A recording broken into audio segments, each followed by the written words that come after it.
नमस्कार दोस्तों, कैसे हैं आप लोग। आज मैं आपको बताने वाला हूं कि एक यूनिक प्रोडक्ट जो हम लोग डेली यूज करते हैं, लेकिन उसके बारे में हम लोगों को जानकारी नहीं है कि हम लोग यूज कर रहे हैं तो वो हमारे लिए हानिकारक है या फ़ायदेमंद है। ठीक है, तो वो चीज़ है आपका प्लास्टिक। तो प्लास्टिक जो होता है, प्रत्येक प्लास्टिक में एक नंबर दिया हुआ रहता है, नीचे की तरफ या साइड में एक नंबर होता है।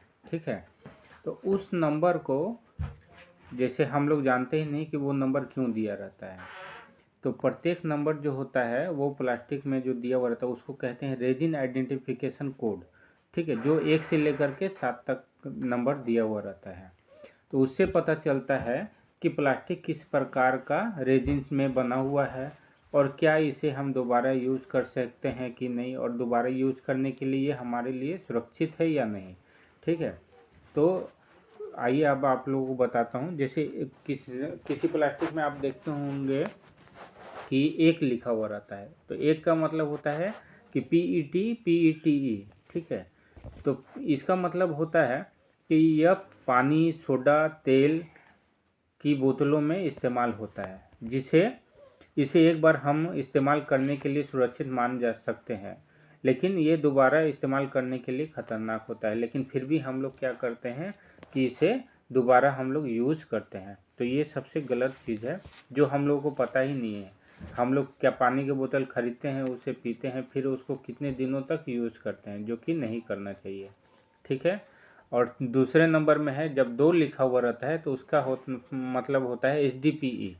यह एक शैम्पू, दूध और डिटर्जेंट की बोतलों में इस्तेमाल होता है। ठीक है, इसे क्या है, इसे पुनर्चक्रण के लिए सुरक्षित माना जाता है। पुनर्चक्रण का मतलब हुआ कि जैसे हम यूज करके उसको फेंक दिए तो उसको रिसाइकिल करके फिर से नया बोतल बना करके उसको फिर से यूज किया जा सकता है। ठीक है, और फिर उसके बाद आता है 3 नंबर। तो 3 अगर किसी बोतल में 3 लिखा हुआ है उसको कहते हैं PVC। PVC यह कई तरह के प्लास्टिक उत्पादों में पाया जाता है। ठीक है, जैसे कि बेसिन का पाइप हो गया, इलेक्ट्रिक का जो वायरिंग वगैरह होता है उसका पाइप हो गया। तो ये जो है ये सब आपको जैसे पीने के लिए, ये पानी पीने योग्य ये सब पाइप नहीं होता है, खतरनाक होता है। ठीक है, इन सब को हम लोग खाने पीने इस सब में यूज़ नहीं करते हैं। और उसके बाद आता है नंबर 4। अगर किसी बोतल में नंबर 4 लिखा हुआ है तो उसको कहते हैं LDPE।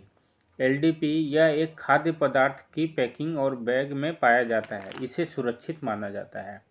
ठीक है, इसे आप सुरक्षित मान सकते हैं, जिसमें 4 लिखा हुआ रहता है। जो हम लोग खाना वगैरह खरीदते हैं तो वो सब जैसे उस पैकेट में है तो वो सुरक्षित होता है, उसे आप ले सकते हैं जिसमें 4 लिखा हुआ है। उसके बाद आता है नंबर 5।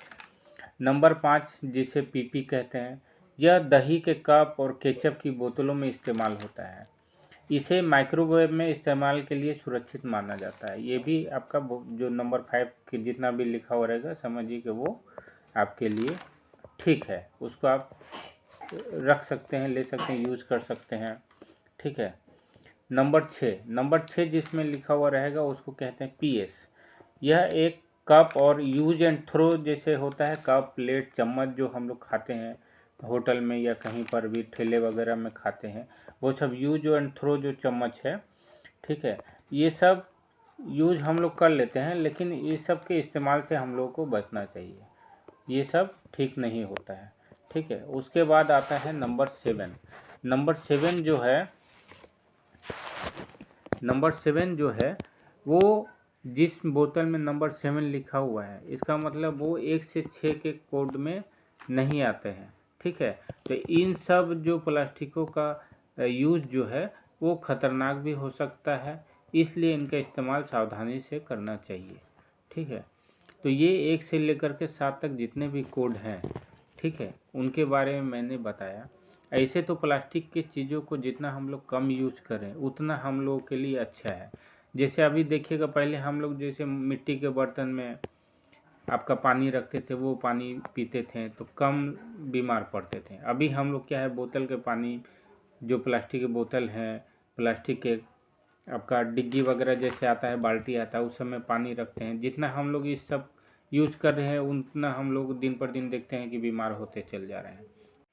तो जितना भी हम लोग प्लास्टिक के चीज़ों से दूर रहेंगे उतना ही हम लोग स्वस्थ रहेंगे। इसीलिए आप लोग कोशिश करिए कि जितना कम से कम हो प्लास्टिक को यूज़ करें, प्लास्टिक के पैकेज वाले सामानों को कम से कम यूज़ करें, ठीक है।